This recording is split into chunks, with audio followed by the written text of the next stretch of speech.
Olá pessoal, tudo bem? Dando início a mais uma aula do curso, hoje vamos falar sobre prática baseada em evidências. Antecipadamente eu gostaria de agradecer a presença de todos que estão acompanhando, esta gravação. Infelizmente não foi possível eu ministrar essa aula de forma presencial em função do meu trabalho, que é em escala comercial, mas acredito que essa gravação, junto com o estudo dirigido, serão efetivas na condução da temática de hoje. Meu nome é João Pedro, eu sou farmacêutico, graduado pela UFSJ, mestre em assistência farmacêutica pela Federal do Espírito Santo e atualmente estou fazendo doutorado em ciências da saúde aqui na UFSJ. Também exerço profissão na área de farmácia hospitalar, Eu sou farmacêutico no Hospital Complexo de Saúde São João de Deus. Bom, então pessoal, a temática de hoje é uma temática em que eu sempre me vejo em um desafio de lapidar o conteúdo dela, para uma aula só. Então, quando a gente fala em prática baseada em evidências, a gente tem que pensar num curso separado. A gente tem que pensar numa disciplina obrigatória nos cursos de graduação na área da saúde. Tá? Porque é uma temática, é um conteúdo, é uma disciplina base na formação de qualquer profissional da saúde. Seja no profissional que vai atuar na prática clínica, seja para aquele profissional que vai atuar na gestão em saúde. Tá?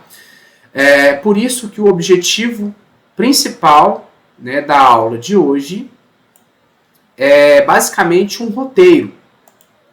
Eu vou mostrar para vocês, vou pontuar para vocês quais são os caminhos, quais são as habilidades e os conhecimentos teóricos práticos que o profissional da saúde deve ter, deve se capacitar, deve dominar para atuar baseado em evidências.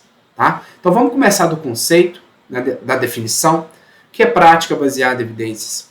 É uma prática que utiliza as ferramentas da epidemiologia clínica, estatística e metodologia científica para auxiliar a atuação em saúde, com o objetivo de oferecer a melhor informação disponível para a tomada de decisão. Deixa eu só conferir o áudio aqui, pessoal. Ok, tá ok. Então, essas três disciplinas, epidemiologia clínica, estatística e metodologia científica, a gente tem nos cursos de graduação na área da saúde, certo? Mas ainda faltam disciplinas que reúnam essas três em um pacotão só, que é prática baseada em evidência. Estudos nacionais mostram que nos cursos de medicina no país, apenas 11% apresentam disciplinas de prática baseada em evidência. Nos cursos de odontologia, apenas 3,6%. E nos cursos de fisioterapia, apenas 9%. Nosso grupo de pesquisa está fazendo um mapeamento agora na área dos cursos de farmácia no Brasil. E a gente está numa análise preliminar, mas essa análise mostra que os cursos de graduação em farmácia nacionais no Brasil estão também com essa defasagem. Tá? Então, ainda voltando ao conceito, a prática baseada em evidência é a tomada de decisão clínica consciente, baseada em três pilares inseparáveis, que é a expertise profissional, o perfil e valores do paciente e a melhor evidência científica disponível. Não existe prática baseada em evidência só com dois desses três, certo? Todos os três interligados, ok? Então hoje a gente vai falar desses três pilares, com mais ênfase no pilar da melhor evidência científica disponível. Por quê? Porque é o nosso gargalo, é o nosso buraco hoje, é a nossa deficiência acadêmica, tá? A nossa deficiência de formação. Nós, profissionais da saúde já formados, hoje a gente precisa de procurar formação complementar em prática baseada em evidência, porque a gente não teve isso na graduação, certo? Espero que com as novas diretrizes curriculares para os cursos de graduação na área da saúde, isso mude. Tá? Bom, então, quando se fala na identificação e análise crítica da evidência científica disponível, o profissional da saúde ele se assusta só na hora de abrir uma base de dados científica, pesquisar por uma condição de saúde e ver a quantidade assustadora de artigos publicados referentes àquela condição de saúde. Então, Só que dentro, né, dessa grande quantidade de publicações que a gente tem na área da saúde, sendo bem bonzinho, apenas 37% é de moderada a alta qualidade. Então a gente precisa de saber identificar esses 37% e dentro desses 37% a gente escolher, identificar aquele estudo potencial, né, de boa qualidade que vai de fato te auxiliar na prática clínica e que vai responder a sua pergunta de pesquisa que foi elaborada por meio da problemática que você encontrou ali na sua prática clínica, na sua gestão em saúde, né? Então a gente precisa separar, né, entender como separar o joio do trigo. Tá? Bom, então vamos falar rapidamente do pilar de perfil e valores do paciente e da expertise profissional para a gente focar no pilar da análise da evidência científica. Tá?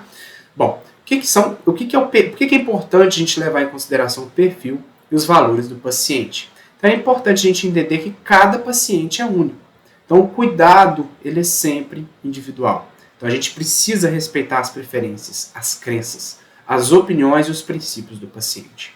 Porque pode ser que a melhor evidência que você tem ali na sua mesa do consultório não se encaixe nas preferências do paciente. Então sempre a melhor conduta vai ser a decisão compartilhada. O presidente Lula, em 2011, né, teve um câncer de garganta, mais precisamente nas cordas vocais, e o tratamento mais eficaz que tinha disponível na época, né, com melhor evidência de cura, era a remoção cirúrgica. Contudo, a remoção cirúrgica ia deixar, né, o presidente mudo. O Lula é um político, ele precisa da voz, e a segunda alternativa, né, de evidência que tinha era de tratamento, né, era a quimio e a radioterapia. Só que as chances de cura eram menores e as reações adversas eram fortes. Porém, essa segunda linha de tratamento preservaria a voz, né, do presidente. Então, a decisão compartilhada na época foi de não fazer a terapia mais eficaz, porque levou em consideração o desejo do Lula, né, a profissão dele, né, e de continuar na política. Tá? Então, gente, o outro pilar, né, a experiência clínica, ela é fundamental. Né? Então, você precisa de saber o que fazer e também como fazer. Então, não adianta nada você ter ali na sua mão a melhor evidência científica se você não consegue acolher um paciente. Se você não sabe conversar, não sabe, tem que ter traquejo com aquele paciente. Né? Você não sabe fazer uma anamnese completa. Né? Então, você tem que saber ouvir. Né? Então, cuidar é importante. E pode ser que uma nova intervenção pode te exigir uma habilidade extra. Isso acontece muito na área da educação física, na área da fisioterapia, né? Só que aí você pensa o seguinte, vale a pena, por exemplo, eu fazer um curso de formação para eu ser capaz de fazer essa nova intervenção? Você olha o curso está R$5.000, ele vai te tomar um tempo de 6 semanas no exterior, vamos supor. Você busca na literatura por evidência desse novo tratamento. Se ele de fato funciona, vale a pena o investimento. Se não funcionar, se investir em algo que não funciona, não é algo muito inteligente. Né? Bom, dito isso, vamos partir então para o principal objetivo, né, dessa aula de hoje, que é falar sobre o pilar da melhor evidência científica disponível. E para isso, né, a gente precisa de seguir 5 passos principais. Mas primeiro, qual que é o conceito, né, de melhor evidência científica disponível?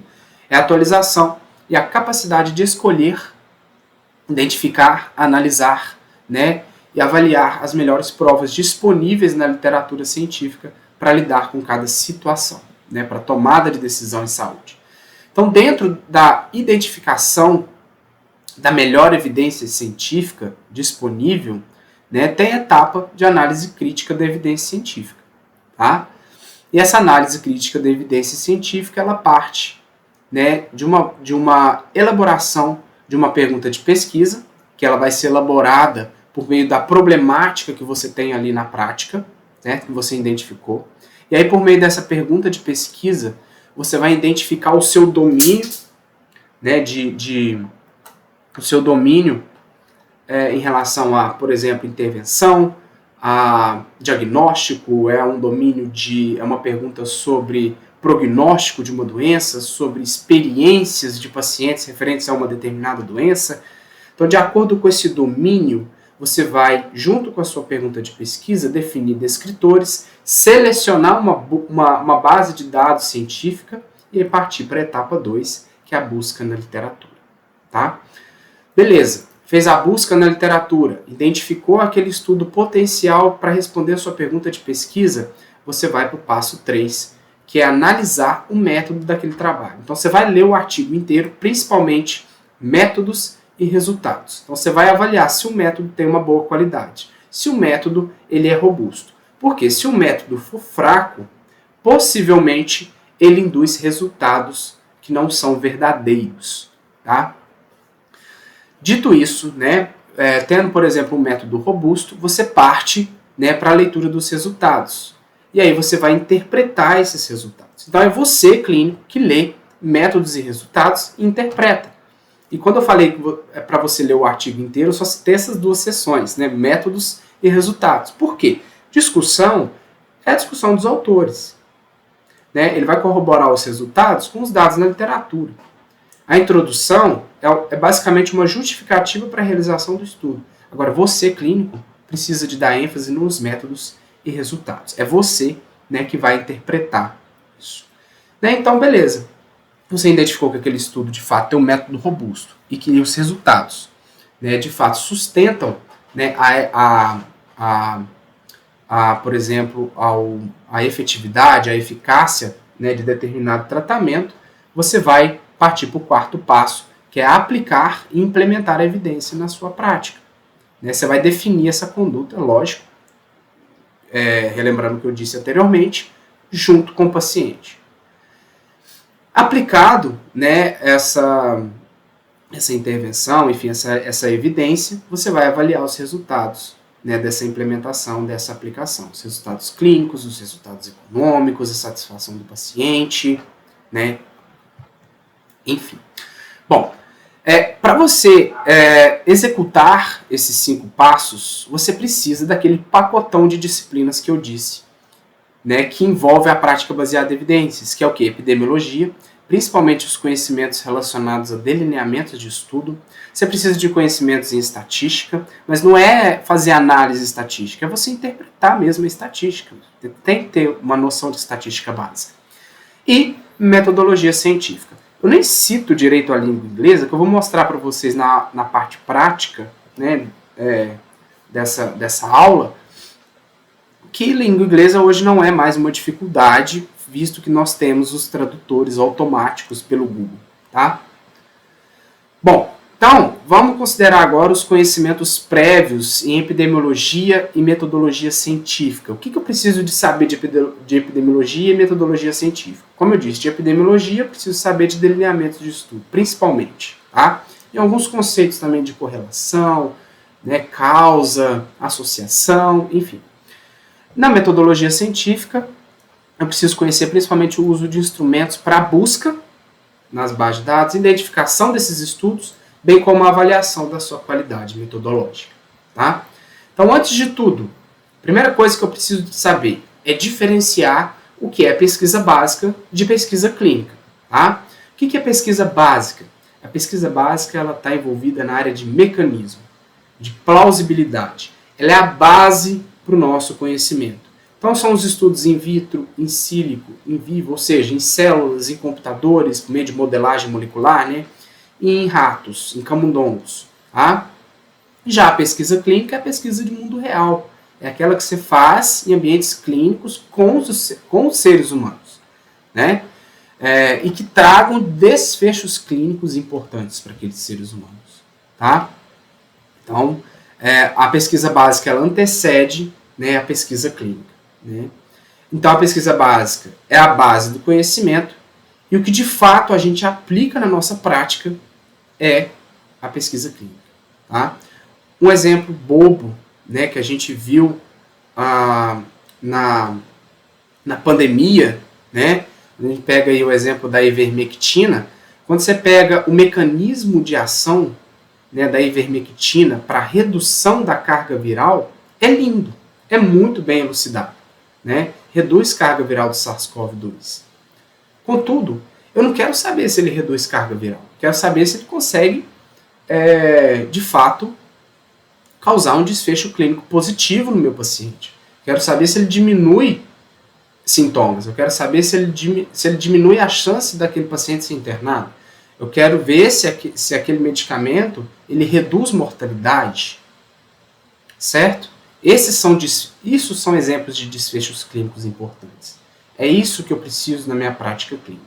Não posso ficar engessado em mecanismo de ação. Tá? Do contrário, olha só que interessante.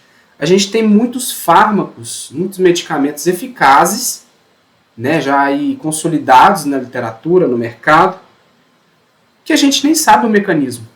A dipirona é um exemplo. A dipirona é um antipirético, analgésico, está classificado dentro do grupo dos AINES. Contudo, a gente não sabe, até hoje não tem um mecanismo de fato elucidado para a dipirona, mas é um medicamento extremamente eficaz, antipirético e analgésico. Os antidepressivos, né, muitos antidepressivos também não têm mecanismo elucidado, né, os antipsicóticos, mas são eficazes, são efetivos, né, no mundo real. Né? Então, na prática, a gente utiliza principalmente a pesquisa clínica. Tem uma exceção em que a gente utiliza a pesquisa básica, que é, por exemplo, quando a gente tem um estudo ali em ratos, em camundongos, que mostra teratogenicidade. Com isso, esse estudo já vai ser a base para sustentar, né, a não indicação de determinado fármaco, de determinado medicamento para gestantes. Certo? Vai ser contraindicado para aquela população. Ok? Mas, majoritariamente, a gente utiliza a pesquisa clínica. Ok? E, como eu disse, a gente precisa entender principalmente sobre delineamentos de estudo. Né? Então, o que são estudos epidemiológicos? Eles são divididos em observacionais e intervencionais. Dentre os estudos observacionais, a gente tem os relatos de caso, a série de casos, né? São mais descritivos. Neste momento, gente, só vou citar esses delineamentos, não vou entrar em detalhes, para não ficar algo muito maçante. Isso aqui a gente tem na graduação, isso aqui a gente pode pegar num livro de epidemiologia e dar uma relembrada, ok? Vamos lá, dentro dos estudos observacionais também a gente tem os estudos transversais, que são aqueles que tiram um recorte no tempo. Esses estudos transversais podem ser descritivos, que trazem basicamente ali uma prevalência de uma doença, ou analíticos, os quais prevêem, né, uma associação. Dentro dos estudos longitudinais, a gente tem aqueles prospectivos, como os estudos de coorte, e tem aqueles retrospectivos, como, por exemplo, o caso-controle. E nos estudos intervencionais, a gente tem aqueles estudos de braço único, que é antes e depois, não tem grupo-controle. A gente tem os quase experimentais, que são aqueles ensaios clínicos com grupo-controle, mas que não são randomizados. E dentre aqueles experimentais, a gente tem os ensaios clínicos randomizados, que é o padrão ouro, né, que são o padrão ouro para medir a eficácia de intervenção. A diferença maior, aliás, a principal diferença entre esses dois tipos de estudo é que nos estudos intervencionais, o próprio nome diz, o profissional, o pesquisador, ele intervém, ele aplica uma intervenção. No estudo observacional é o binóculo, é aquele pesquisador que só observa um fenômeno que está acontecendo, pega aqueles dados e analisa aqueles dados que aconteceu, né, que foi observado, certo? O intervencional não, é aquele em que o pesquisador está ali aplicando a intervenção, ok? Essa é a principal diferença, mas tem outras que eu vou citar mais para frente. E aí vem a prática baseada em evidência e hierarquiza esses delineamentos de estudo em uma pirâmide de evidência. Né? Coloca a hierarquia dela, que é definida de acordo com a capacidade de um delineamento demonstrar causalidade, ou seja, afirmar que determinada variável causa um desfecho. Determinada variável preditora causa um desfecho clínico, né, por exemplo. Ok? Então, aqui na base, como eu disse, a gente tem a pesquisa básica, que são os estudos em ratinhos, em células, as opiniões de especialistas, os editoriais, e aí subindo já começa os estudos observacionais aqui, como os mais descritivos, né, relato de casos, série de casos, temos aí os estudos qualitativos, aí vai subindo, tem os estudos transversais, caso-controle, aí já entra nos longitudinais, né, observacionais, E aí já sobe para os estudos intervencionais, que é aquele ensaio clínico não randomizado, ensaio clínico randomizado. Melhor, né, que tudo isso aqui, com esses estudos originais, são as revisões que sumarizam, por exemplo, os ensaios clínicos randomizados em um estudo só. Por exemplo, que é a revisão sistemática de ensaio clínico randomizado, certo? E melhor que uma revisão sistemática tradicional, a gente tem uma revisão sistemática da Cochrane. O que é a Cochrane? É uma organização sem fins lucrativos, com sede lá no Reino Unido, e tem parceria em mais de 100 países, e eles publicam revisões sistemáticas de ensaios clínicos randomizados, né? É uma parceira oficial da OMS, e os dados na literatura mostram que as revisões sistemáticas da Cochrane possuem melhor qualidade metodológica do mundo, né? Ela tem alta confiabilidade nos pareceres ali da qualidade da evidência. E melhor que isso tudo é uma overview de revisão sistemática, ou seja, é uma revisão sistemática de revisão sistemática. Tá? Bom, já que a gente está na temática, né, de causalidade, né, e que a gente viu que o ensaio clínico randomizado ele é o melhor desenho de estudo para demonstrar causalidade, eu provoco vocês no seguinte: por que é importante procurarmos por ensaios clínicos randomizados para tomada de decisão relacionada a tratamento? Por que a gente não pode utilizar, na verdade, por que não é recomendado a gente utilizar, por exemplo, os estudos observacionais, coorte, caso controle, transversal, ou até mesmo os descritivos, né, os relatos de caso, para definir qual que é o melhor tratamento? Né? Se a gente tem ali um ensaio clínico randomizado publicado na literatura, é interessante a gente dar, de uma forma geral, tá? Na maioria das vezes, dar prioridade por ler aquele ensaio clínico randomizado do que aquelas evidências que estão abaixo, ali na pirâmide de evidência. Então, por quê? Porque no mundo real, pessoal, existem vários vieses, vários fatores que influenciam no desfecho e influenciam o tamanho de efeito desse desfecho. Por exemplo, recuperação natural da doença. Então pode ser, né, que o responsável por uma melhora clínica, ou parte dela, seja exclusivamente o tempo. E cientificamente a gente dá o nome disso de prognóstico. Tá? Em alguns casos, em algumas doenças, pode ser exclusivamente ao tempo. Por exemplo, Covid-19. Em 7 a 10 dias, um quadro leve da doença, o paciente recupera. Certo? E aí aquele pessoal que estava dando ivermectina, cloroquina, associava a eficácia, né, desses 5, 7, 10 dias de recuperação ao medicamento. Mas é basicamente um viés de recuperação natural da doença. Então, os estudos observacionais na época, né, evidenciavam a eficácia desses medicamentos, mas tinha esse viés que não era controlado. Tá? O efeito placebo é uma substância ou procedimento aplicado que produz um efeito fisiológico positivo, né, na pessoa, né, mesmo que não tenha capacidade para isso. Então, só da pessoa acreditar que aquele medicamento, ela tomou aquele medicamento e que ele vai fazer bem para ela, né, o efeito, esse sentimento já é capaz de causar um efeito positivo na pessoa. Tá? O Hawthorne Effect, também chamado de efeito do observador ou de pacientes bonzinhos, né, ele é definido como pessoas que se comportam de maneira diferente quando estão sendo avaliadas. Né? Ou seja, o paciente ele mente e relata uma melhora superestimada. Está ali na sua mesa do consultório, você pergunta: ô seu João, você melhorou? Ele fala: melhorei. Na verdade não melhorou nada. Ele não quer falar que não melhorou para não te desagradar, né? Enfim, para não te deixar sem graça. Enfim, é o efeito do observador, certo? E o viés de regressão para a média é um fenômeno estatístico, tá? Que fala que quanto maior a gravidade dos sintomas, maior a probabilidade dele melhorar. Um exemplo, hemoglobina glicada. Né? Na prática clínica, para você reduzir uma hemoglobina glicada de 14 para 10, com mudanças no estilo de vida, você já consegue um impacto, né, muito grande nessa redução. Do contrário, você diminuir de 10 para 7, né, aí já é um custo, né, maior, né, bem mais difícil. Né? Então esse é o fenômeno da regressão para a média. Importante vocês entenderem isso na hora que vocês forem para vocês entenderem o escopo de avaliação da qualidade metodológica de um ensaio clínico. Tá?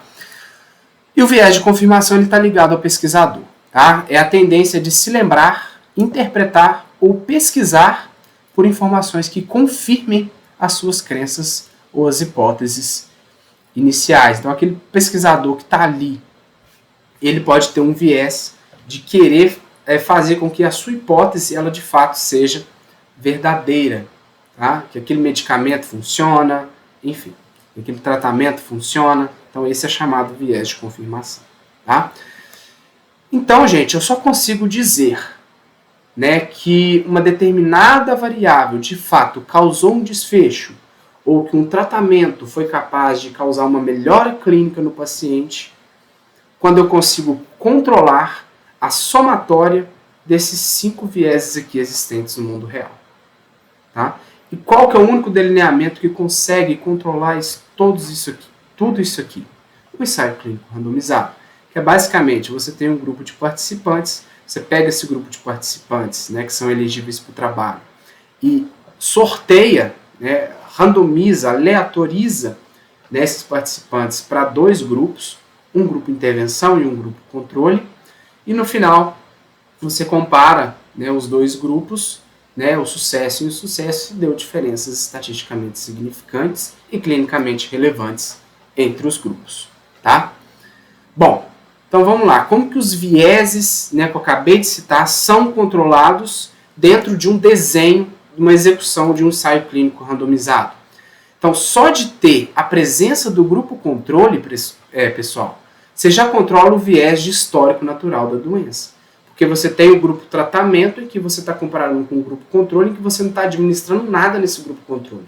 Então, você vai estar comparando o efeito do medicamento com o possível efeito, né, do medicamento com o prognóstico da doença, certo? Então aí você controla esse viés. A presença do grupo controle permite que seja feita a randomização, né, a aleatorização para 2 grupos diferentes. E essa randomização precisa de ser sigilosa, ou seja, o mesmo paciente o mesmo pesquisador que selecionou os pacientes não pode ser o mesmo que vai fazer a randomização. Isso a gente chama de ocultação, sigilo de alocação, certo? E a randomização, gente, ela é importante para gerar grupos com características similares no início do estudo. Gerando grupos com características similares, né, ou seja, eles partindo do mesmo ponto, um grupo de intervenção tendo a mesma medida de hemoglobina glicada com o do grupo controle, não vai ter risco, né, por exemplo, de ter o viés de regressão para a média, certo? A presença do grupo controle permite também a realização de cegamentos. Realizar, por exemplo, cegar tanto os pesquisadores, né, os profissionais que estão ali aplicando intervenção, quanto os pacientes, você controla o efeito placebo, o efeito do observador, que é o efeito Halford, e o viés de confirmação, que é ligado ao pesquisador, ao profissional da saúde.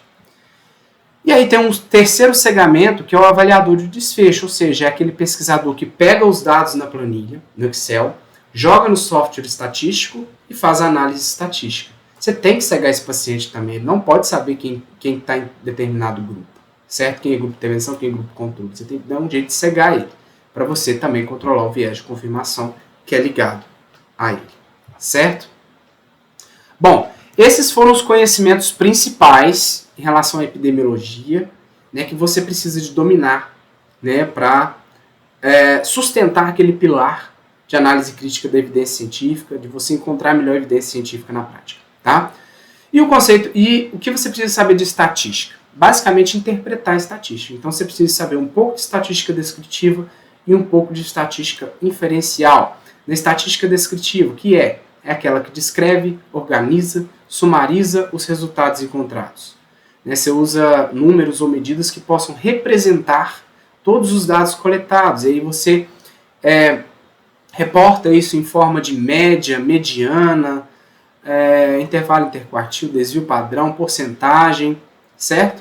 E aí a estatística inferencial, ela entra aí, é aquela que proporciona métodos para formular conclusões e fazer inferências após a análise dos dados coletados lá na parte descritiva. E aí você consegue, por meio dessa estatística inferencial, generalizar as conclusões para toda uma população com um nível de confiança estatístico.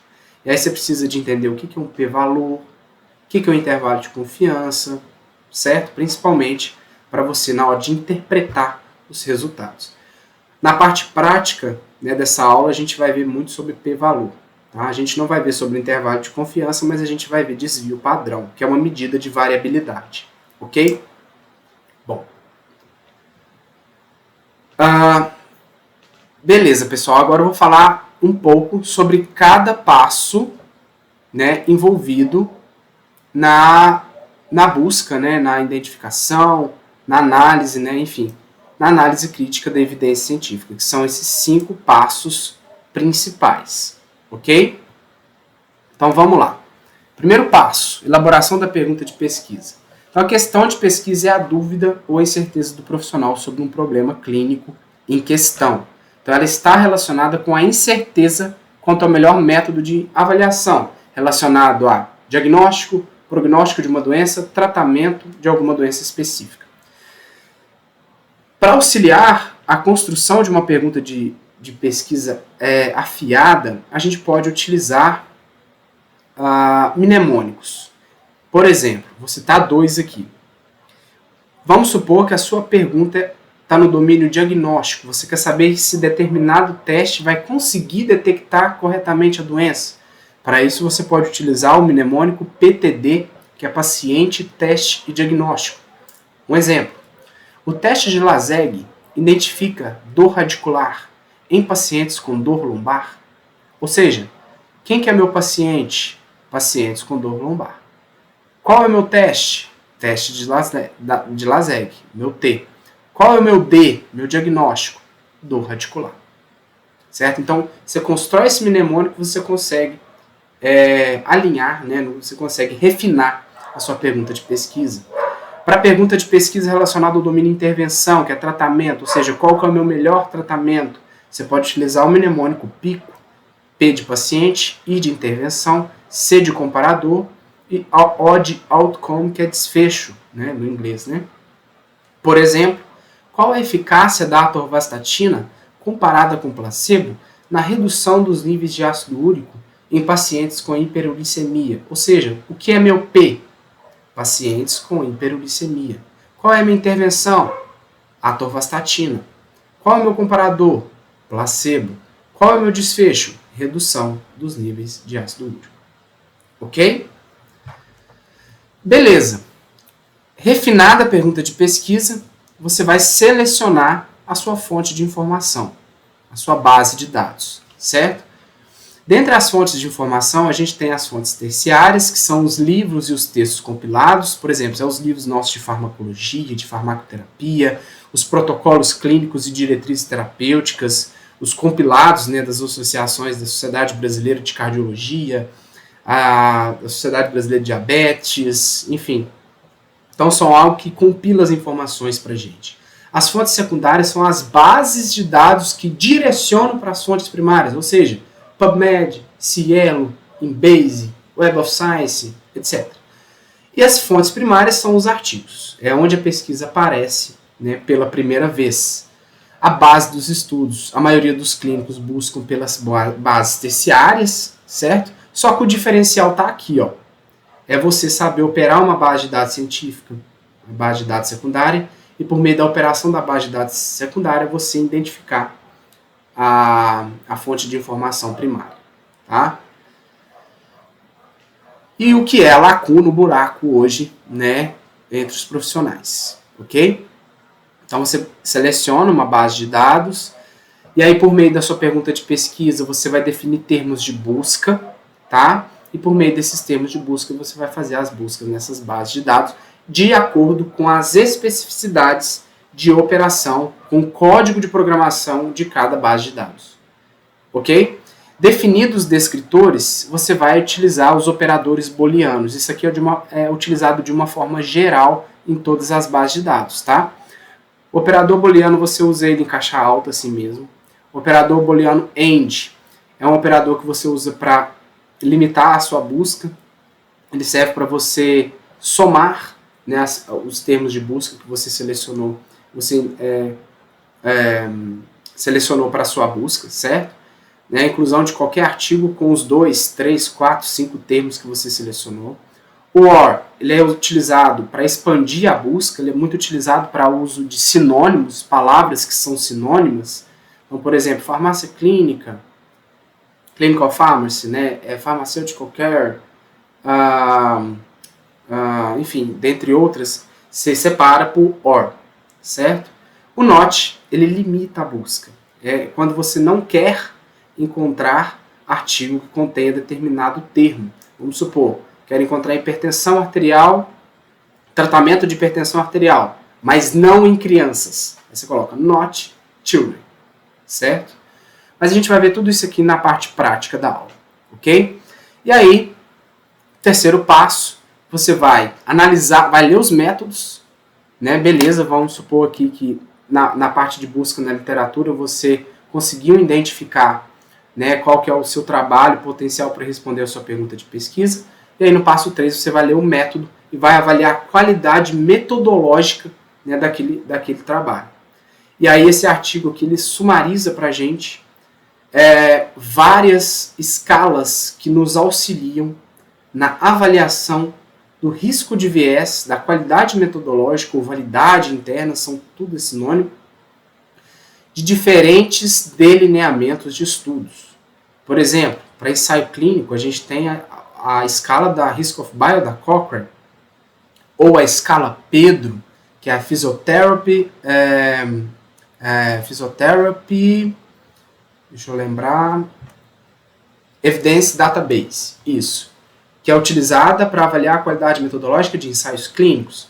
O AMSTA é utilizado para avaliar a qualidade metodológica de revisões sistemáticas. O AGREE é utilizado para avaliar a qualidade metodológica de guidelines. O QUADAS para estudos diagnósticos, certo? E essas escalas geralmente geram um score e elas conseguem mensurar, em linhas gerais, a quantidade de viés que está contaminando os resultados daquele estudo. Falando especificamente da análise da qualidade metodológica de ensaios clínicos randomizados. Uma escala excelente que a gente pode utilizar na prática clínica é a Physiotherapy Evidence Database, que é a escala Pedro, tá? A Physiotherapy Evidence Database é uma base de dados que indexa somente estudos de intervenção na área da fisioterapia, ensaios clínicos randomizados, né, e diretrizes terapêuticas na área da fisioterapia. E aí, ela disponibiliza para a gente essa escala, né, que avalia o risco de viés em ensaios clínicos. Essa escala não é exclusiva para ensaios clínicos em fisioterapia, tá? Ela tem excelente confiabilidade, inclusive tem melhores propriedades de medida do que a ferramenta Risk of Bios da Cochrane, que geralmente é que a maioria utiliza, aí, principalmente em revisões sistemáticas, tá? Essa escala, pessoal, é importante entender ela, porque no caso clínico, no caso que eu passei para vocês, né, tem uma questão que pede para pontuar o score da qualidade metodológica, né, do artigo que eu enviei para vocês. É uma escala formada de 12 itens, no qual o primeiro se refere aos critérios de elegibilidade e origem dos pacientes, ou seja, se os critérios de elegibilidade foram especificados, se o ensaio clínico tem grupo controle, né, e fez randomização, se houve sigilo de alocação, não vou repetir isso aqui porque foi falado lá atrás, né, o que é um sigilo de alocação. Se houve comparação na linha de base, ou seja, se os dois grupos, né, tanto intervenção, tanto controle, estão pareados no início do estudo, né, se aquele grupo de intervenção está com a mesma medida de comparada, né, medida de hemoglobina glicada com o grupo controle. Foi feito o cegamento dos pacientes, foi feito o cegamento dos profissionais da saúde, foi feito o cegamento do pesquisador que analisa os resultados. Houve perda maior que 15% de pacientes no estudo. Quando passa de 15% de perda, já é um critério que né, faz perder, né, em qualidade o método do trabalho. Houve análise por intenção de tratar. Né? Então, o que é análise por intenção de tratar? é dizer que todos os sujeitos receberam o tratamento nas condições alocadas no baseline, ou seja, aquela quantidade de indivíduos que foram selecionados para o grupo de intervenção, ele vai ser considerado lá no final do estudo. Mesmo se o paciente tiver desistido, mesmo se tiver ouvido, sei lá, o falecimento daquele paciente, os dados dele serão considerados, ele será contabilizado, né, lá na análise estatística final, tanto no grupo de intervenção quanto no grupo controle.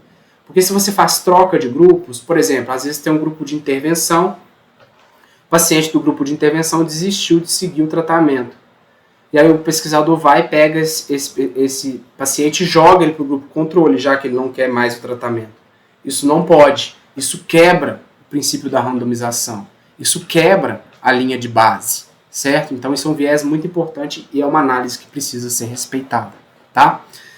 E os itens 10 e 11 é referente à interpretação estatística. O artigo ele te dá sustentação para você poder interpretar, ou seja, ele traz ali uma comparação estatística entre grupos, ou seja, ele traz um p-valor, certo? Ele traz medidas de precisão e variabilidade, ou seja, ele traz um intervalo de confiança, um desvio padrão para você poder interpretar, certo? E aí a avaliação dessa escala se dá de sim ou não para cada critério. Para cada critério sim, você soma um ponto, para não, você não soma nada. E o somatório vai de 0 a 10. Só que você começa a contar a partir do critério 2. Por isso que o somatório vai de 0 a 10. O item número 1, ele é basicamente um ponto de corte para você falar, vou aplicar a escala ou não. Por quê? Se o trabalho não fala quais são os critérios de elegibilidade, quais são aqueles pacientes elegíveis para aqueles estudos, você já fala, pô, eu não consigo nem avaliar aqui, né, se esses pacientes possuem um perfil clínico, né? Ou seja, a gente chama isso de validade externa. Um perfil clínico parecido, né, com o meu paciente ali no meu consultório. Então aí você, pô, como que eu vou saber, né, se eu estou falando ali de uma gestante, né? Como é que eu vou saber se eu estou falando de um idoso com diabetes, com hipertensão, com dislipidemia, ou somente de um idoso que está com pré-diabetes, certo? Então eu preciso de saber as características desse paciente para continuar dando, aliás, para dar continuidade na leitura daquele trabalho. E aí, se você chega num score menor que 6, é baixa qualidade metodológica, de 6 a 7 é moderada qualidade metodológica, e de 8 a 10 é alta qualidade metodológica, certo? Beleza, pessoal.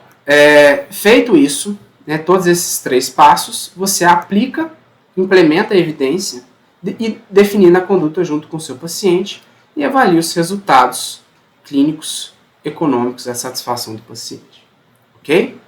Essas são as referências que eu utilizei para a montagem, né, dessa aula.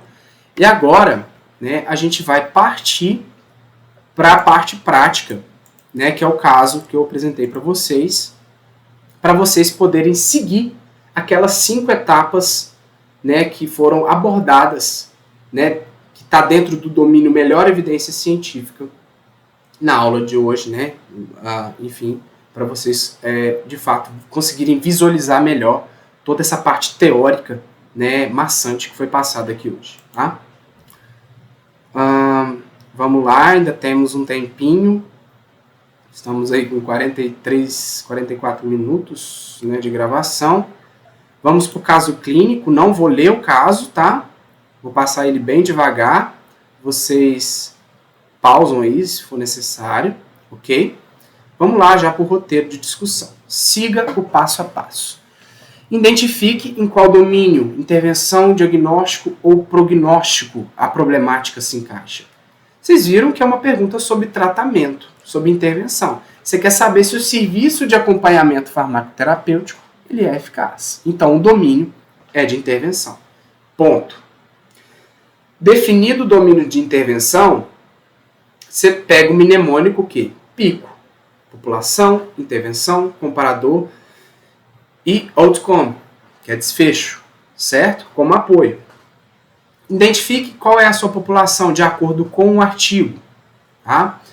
Pacientes, de acordo com o artigo, não, desculpa, de acordo com a problemática, tá? Foi apresentado no caso. Pacientes que sofreram AVC isquêmico. Quem é a intervenção? É o serviço de acompanhamento farmacoterapêutico. Propõe um comparador, aqui eu coloquei o cuidado usual, né, que os pacientes que seguem as consultas de rotina com o médico, né, enfim. E o desfecho principal é a prevenção secundária de AVC isquêmico, né, ou seja, o controle dos fatores de risco modificáveis, né, que vocês viram lá no artigo, certo? Bom, diante do mnemônico PICO, a pergunta de pesquisa fica: um serviço de acompanhamento farmacoterapêutico é eficaz na prevenção secundária de AVC isquêmico quando comparado ao tratamento usual em pacientes que sofreram AVC isquêmico? Certo? Beleza. Elaborada a pergunta de pesquisa, né? De acordo com seus conhecimentos em epidemiologia clínica, vocês precisam já de pensar em qual que é o delineamento de estudo padrão ouro para responder perguntas relacionadas à intervenção. Tratamento. Qual que é? Que a gente acabou de ver. É um ensaio clínico randomizado. É aquele que consegue controlar todos os vieses existentes no mundo real. Tá? Bom, partindo desse raciocínio prévio, né, você vai selecionar uma base de dados em saúde para busca na literatura. A mais utilizada é a PubMed, né, gratuita, né? Só que antes de realizar a busca, você precisa identificar, pesquisar quais serão os termos de busca que você vai utilizar nessa base de dados. E para isso a gente pode utilizar como auxílio a base do Mesh Terms. Eu vou explicar para vocês o que é. Tá? E aí vocês me perguntam, eu tenho que pegar termos relacionados à população, intervenção, comparador, desfecho principal? Não. O mais indicado é você pegar um termo relacionado à intervenção e um termo relacionado à condição de saúde. Tá? Porque se você pegar um termo para cada item do mnemônico PICO, pode ser que haja uma falha na sua busca, você não consiga ter sensibilidade ou talvez até especificidade suficiente para poder identificar o trabalho de interesse, tá? Beleza, vamos lá agora para o Mesh Terms. PubMed. Você entra no PubMed, né? O Mesh Terms é o vocabulário controlado do PubMed, tá? É onde você encontra os termos indexados, os termos que são mais utilizados na literatura para determinada condição médica, condição clínica, né? Enfim. Então são termos médicos utilizados na literatura médica, né? E aí você vem aqui embaixo e vem Mesh Database, certo? E sempre, gente, a pesquisa tem que ser em inglês, tá? Pelo menos a pesquisa aqui tem que ser nas bases de dados, o código de operação dela aceita só a língua inglesa. Então você tem que procurar, por exemplo, por AVC isquêmico, que eu já procurei previamente, se escreve ischemic stroke, certo?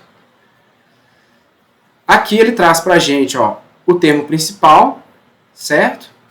Eu vou traduzir aqui pra gente, ó. Por isso que eu falei que hoje em dia o inglês não é um problema. Ó, AVC isquêmico, certo? Traz a definição dele. Ano de lançamento dele no Mesh foi em 2021. E aqui embaixo a gente tem todos os termos de entrada, ou termos entre termos. Então, se você faz uma busca considerando o Mesh Term principal, ele já busca todos esses termos aqui para você de forma automática. Como que você faz isso? Vou voltar para o inglês aqui. Você vem aqui nessa caixinha e adiciona a essa caixinha o termo. Aí ele já coloca programado de acordo com a especificidade de operação aqui do PubMed, certo? Ischemic Stroke Mesh. E aí você procura o termo relacionado à intervenção. Pode ser, por exemplo, o cuidado farmacêutico, certo? Pharmaceutical care.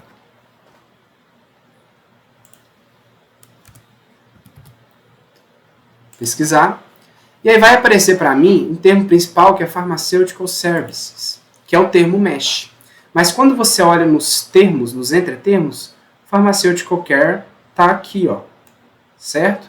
Então, se você buscar por o termo MESH, ele também vai pesquisar o termo aqui, que é o entretermo.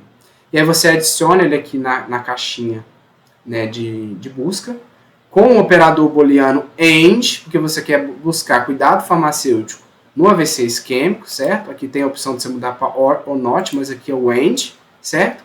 E aí você pesquisa no PubMed.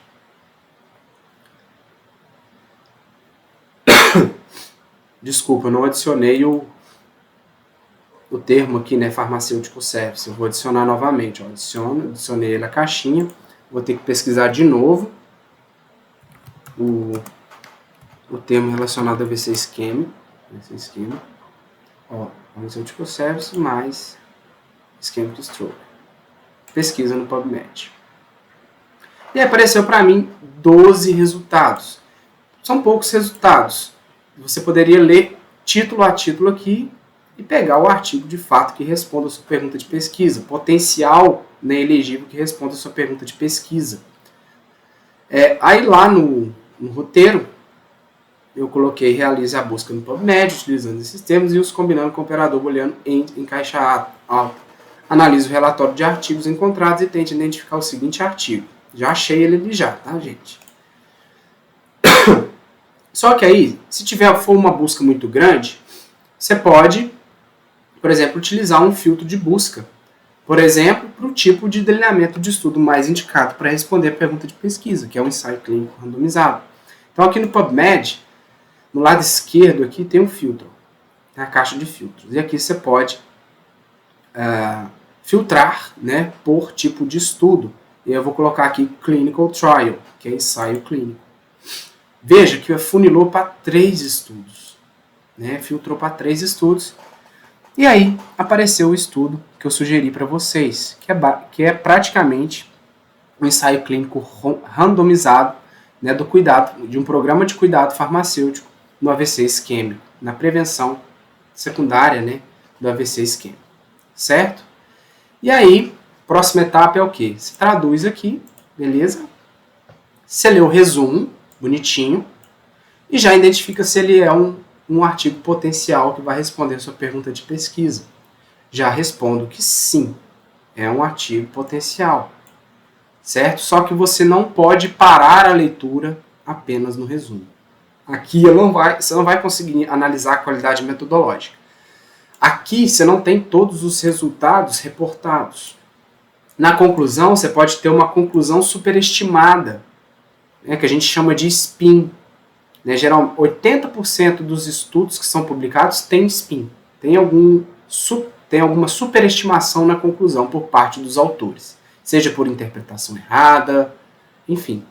Fato é que existe, então a gente não pode também seguir a conclusão dos autores. Vocês, clínicos, vocês profissionais é que tem que tirar a sua própria conclusão.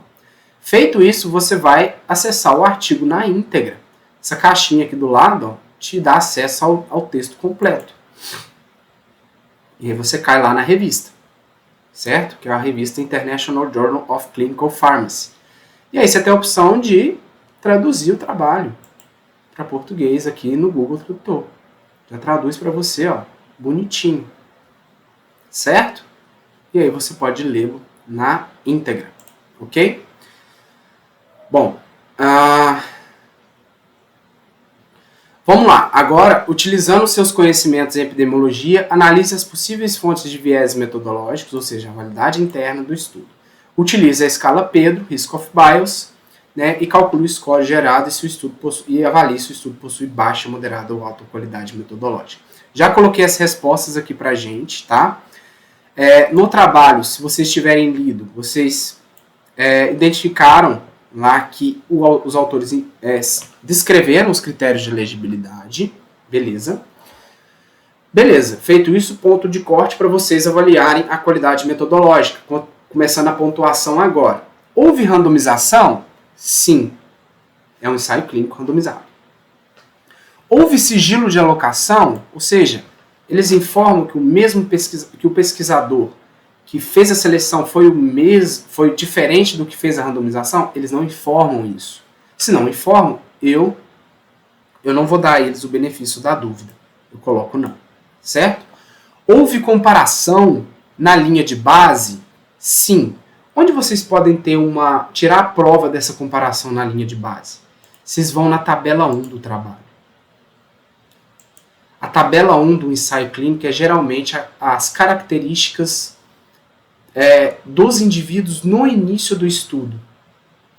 E vocês lembram que eu comentei com vocês que as características de ambos os grupos, tanto intervenção quanto controle, precisam ser semelhantes para que não haja viés de regressão para a média lá na frente, certo? Então vamos avaliar aqui, ó, já está em português, variável idade. Grupo intervenção tem 60 anos e meio, desvio padrão de 9,3. Grupo controle tem 60,8, certo? E aí o p-valor, o que é o p-valor? Ele vai me contar se existe diferença entre essas médias. Né? Ele só vai me falar assim, opa, existe diferença estatisticamente significante. Como que ele me diz isso? Se o p-valor for menor que 0,05, há diferença estatisticamente significante. Se for maior do que isso, não há diferença estatisticamente significante. Então, vocês podem perceber que para todas as variáveis aqui no início do estudo, todos os p-valores aqui deram acima de 0,05, mostrando que todas as características são semelhantes no início do estudo. E quem proporcionou esse equilíbrio na linha de base no início do estudo? A randomização. A randomização ela é mágica, tá? Ela é capaz de proporcionar esse equilíbrio, ok? Beleza, confirmado isso, houve então comparação na linha de base, beleza, sim. Houve cegamento dos pacientes? Não, é um estudo totalmente aberto. Não houve cegamento dos profissionais da saúde, não houve cegamento de quem avaliou os resultados, quem fez a análise estatística.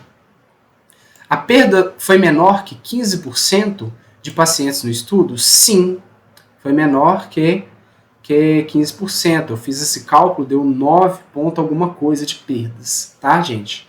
Houve análise por intenção de tratar? Eles não descrevem isso, mas dá pra gente perceber, né, pelos resultados que eles consideraram, né, a perda, né, daqueles pacientes lá que morreram, né, que saíram do estudo no início, né, da condição do ensaio clínico, tá? Pro domínio de estatística, houve comparação estatística entre o grupo? Sim, teve p-valor. Teve medidas de precisão e variabilidade? Sim, ele utilizou desvio padrão. Beleza? Então deu um score final de 6, mostrando que o trabalho ele tem moderada qualidade metodológica. Ok? Beleza. Utilizando seus conhecimentos em estatística, interprete os resultados do estudo descrito na tabela 1, 2, 3 e 4.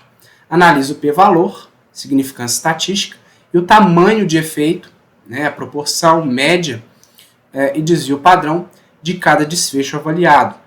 Para essa aula, eu vou avaliar o desfecho adesão de medicamentos antidiabéticos e vou responder se o resultado é clinicamente relevante. Bom, gente, primeira coisa, o resultado ele precisa de ser estatisticamente significante. O p-valor tem que mostrar uma diferença ali entre o grupo de intervenção e o grupo controle.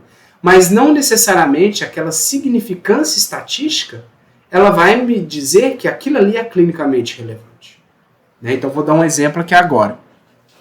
Numa escala de dor, se um grupo terminou com uma média de 8 pontos numa escala de 0 a 10, e o outro grupo terminou com, sei lá, uma média de dor de 6, e aí no final, vamos supor que deu estatisticamente significante, 2 pontos numa escala de 0 a 10, pode ser que não seja clinicamente relevante, certo?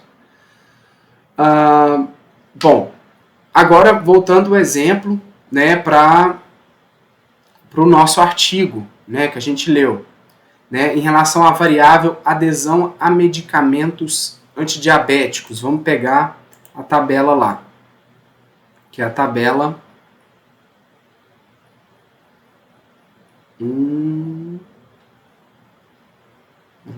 tabela 3, certo?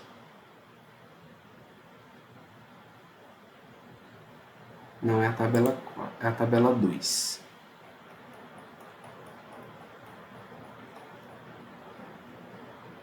Isso, tabela 2. Certo? Vamos colocar em português para facilitar.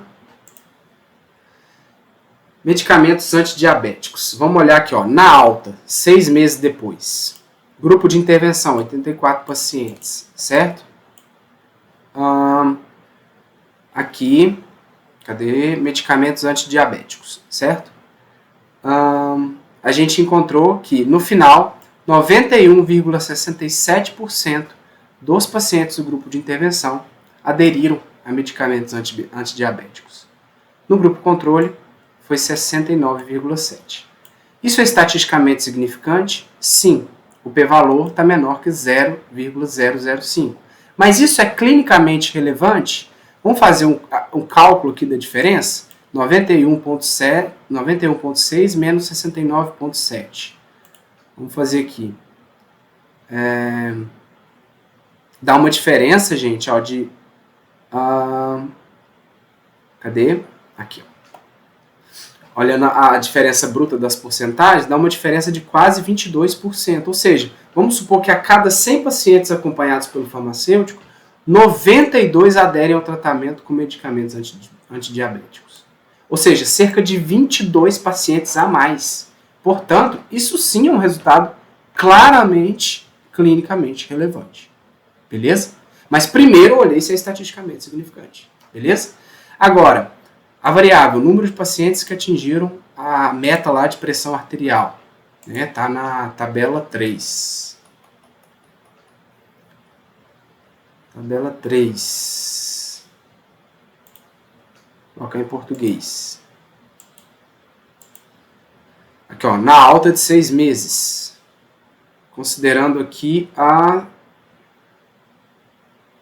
Aqui, ó. Número de pacientes que atingiram a meta. Vejam, primeira coisa, valor de P, menor ou maior que 0,05? Maior. Se já deu que não deu estatisticamente significante, você já conclui que não é clinicamente relevante isso na maioria dos casos. Ok? Beleza. Opa, fechei. Beleza, pessoal.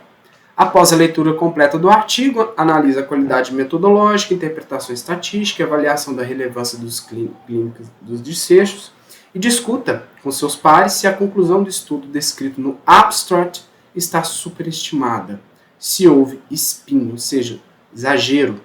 Reflita com seus pares sobre a importância de não ficar preso apenas à leitura do resumo. Tá? E aqui eu deixei minha conclusão pessoal da minha interpretação frente a essa pergunta. Depois vocês dão uma lida, não vou falar, e vocês discutem, entre vocês aí, e eu espero, que vocês tenham, uma discussão muito rica em relação a esse conteúdo, tá? Bom, pessoal, vocês viram, mesmo sendo apenas uma aula, é muita coisa. O conteúdo é maçante. Como eu disse, a gente tem que procurar capacitação nisso. Eu vou enviar para os monitores depois cursos, opções de cursos, nessa área. Tem vários. Eu, inclusive, fiz um que foi o maior investimento da minha carreira. Tá? Não foi gasto, foi investimento. Tá? Eu vou enviar para vocês, vou pedir os monitores para poder enviar para quem tiver interesse. Vou enviar um que eu fiz, que o professor Léo Costa, dissemina a PBE aí no Brasil e afora, dentre outros. Vou mandar para vocês, para quem tiver interesse, tá bom? No mais, agradeço a atenção de todos, foi uma satisfação poder, mais uma vez, levar esse conteúdo de PBE para os meus pares, Eu espero muito, um dia poder trabalhar com isso, continuar trabalhando com isso, para ajudar aí na formação futura, na capacitação dos profissionais, na formação de recursos humanos capacitados em PBE, tá bom? Um abraço, boa discussão e até qualquer dia, tá bom? É isso.